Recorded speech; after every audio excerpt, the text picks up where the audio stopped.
I'm Marijke from mycreativequilts.com.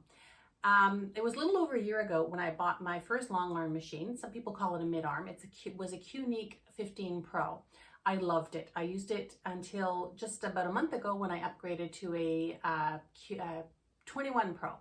Absolutely love that machine as well. The only reason I upgraded is it's bigger. It gave me a little bit more space to quilt on and has a few little more bells and whistles. When I first bought the 15 Pro, I had never used a long arm before. I didn't even know if I would like doing it. Little did I imagine that I would absolutely fall in love with this part of quilting. So over the past year and a few months, I picked up a few hacks that I used for my machine and to make it a little bit easier to quilt. So I thought I would share some of them. You may have heard of some of these hacks. Some of them might be new to you, and you may have suggestions that you could leave in the comment section. So here's a little bit of what I learned, and hopefully it'll help you. So the first hack is actually about the table on the frame itself. When I first installed the machine, I had it face the other way around. So I would be standing here in front quilting. The problem was I couldn't tell if anybody was coming to the door. The machine makes enough noise that I couldn't hear if somebody was walking quietly up. And I often wear headphones or earbuds because I'm listening to a book or to music while I'm quilting. So I was startled a lot. What I ended up doing was turning the frame around. So I'm actually quilting from the back now. But the benefit, not only do I see people coming to the door, I have all the space to work with now. I now have an extra table. I put cutting mats on it all along, and that gives me extra cutting space. I don't use it for if I'm doing a big project because that's just too much bending over. It's not good ergonomically. But it's very good for when I have to cut something long, something very wide, or just a quick cut. And like I said, it gives me extra table space. So when I'm working on a quilt, I can put pieces there and I have all that extra room. My next hack is this tension bar. Instead of spending the money on an idler rail, I looked at them and I considered buying one, but you do lose some quilting space, and I didn't want to lose any quilting space. And to be honest, I didn't want to spend the money. So I got a tension rail, and it does the job of an idler rail. It's a little bit finicky. You have to make sure you get the right size. It has to be good quality. I had a cheaper one, a metal one that I was using, and it wasn't very good. It bounced a lot, and it bowed in the middle because it was not a good quality. So I went back and I bought a better quality tension rod, and it just goes all along the frame. And I have a makeshift idler bar that only cost me about $30. My next hack is for lighting. This is a light that you can buy for a webcam. If you're doing video, Zoom, or anything like that, people recommend that you have a light behind your camera to help with the lighting. But what this is also good for, it has a very strong suction cup, which you can see I attached here. This screws on. And so when I'm quilting at night, because the light isn't that great in this room, all I do is turn this on, and there you go. I have a really nice, brightly lit up spot. So that's another hack. Very simple one. People often ask other long arm quilters, especially when they're new to this, how they handle their threads. I picked up this little bin from IKEA. I attached a little zip tie thing, and there's a hook that I attached with the command strip, and I've got my thing to hold my thread. Comes in very handy.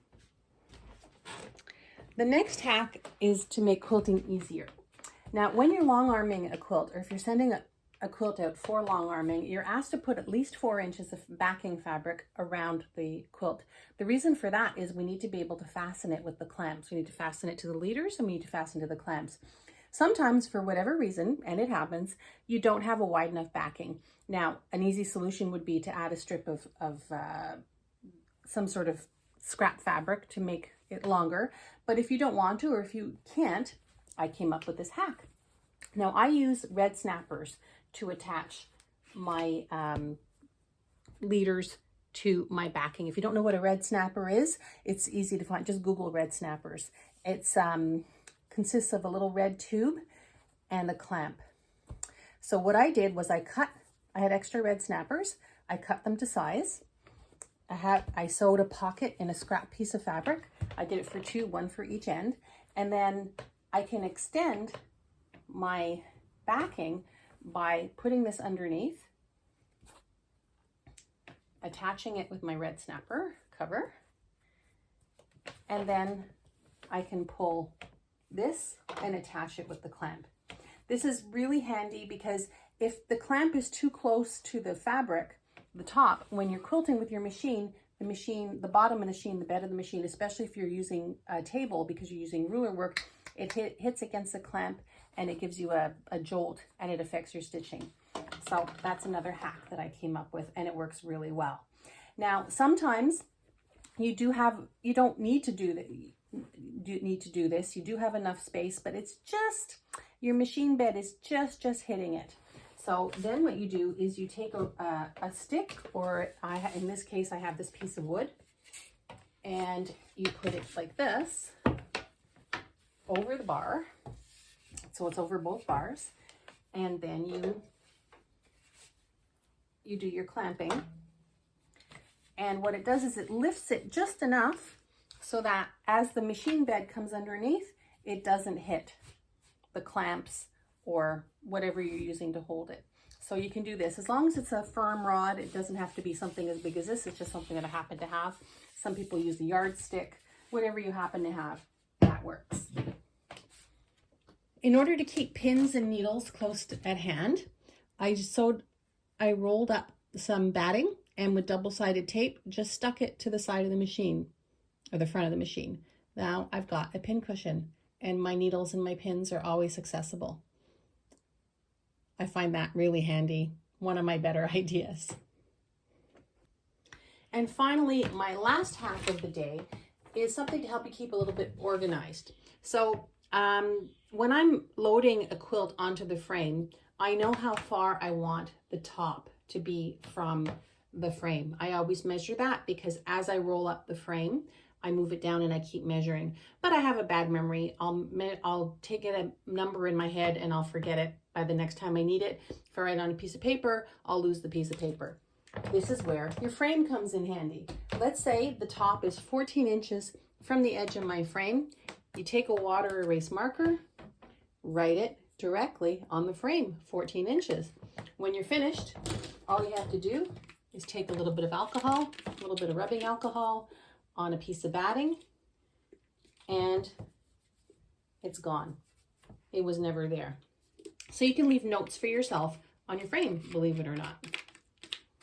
So over the past year and few months, I picked up several hacks. These are a few of them, and I hope they came in handy for you. And like I said, if you have one that I haven't mentioned, feel free to leave it in the comments and somebody else can learn from them. Maybe I've already done it and just forgotten to mention it, or it might be totally new to me. So I'd like to hear what you do to make your sewing and quilting life easier. That's it for now. Bye.